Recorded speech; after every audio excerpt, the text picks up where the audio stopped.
After finishing Resident Evil 9, I went back and replayed the franchise, so I'm going to rank them from worst to best with a fresh new perspective. In last place, I've got Resident Evil 0. This game is just really frustrating and not very good. Everything after the train is just garbage. I almost just stopped playing. Resident Evil 3 Remake. Now, I don't think this game is bad by any means, but I paid $3 for it, okay? So playing it, I had to remind myself that people paid full price for this game. Resident Evil 6.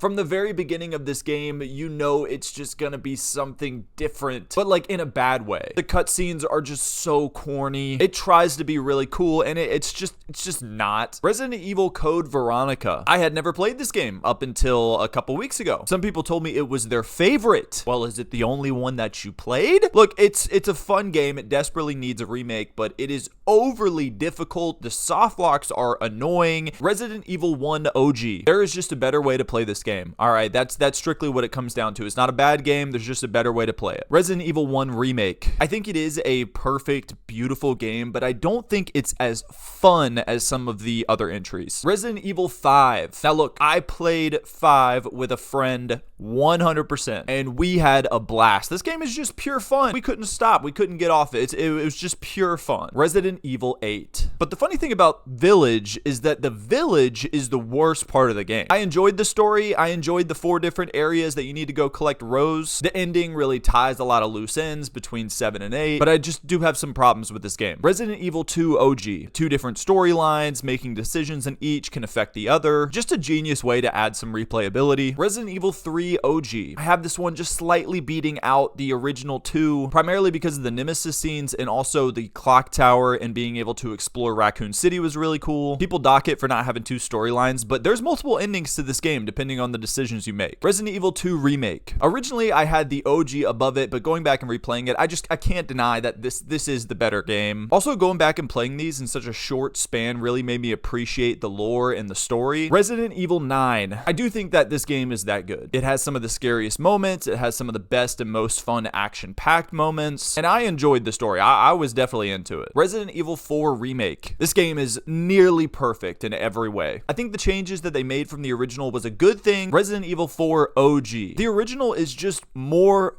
fun than the remake. I know that the remake is a better game objectively, but 4 is just so fun. It's really hard to put down. And at the number 1 spot, we've got Resident Evil 7 Biohazard. It's the scariest Resident Evil by far. It's got the strongest survival aspects of any modern Resident Evil. Jack Baker is one of my favorite characters in the entire franchise. I also like the Ethan Winters, Mia storyline, and it has the best DLC of all the games, hands down.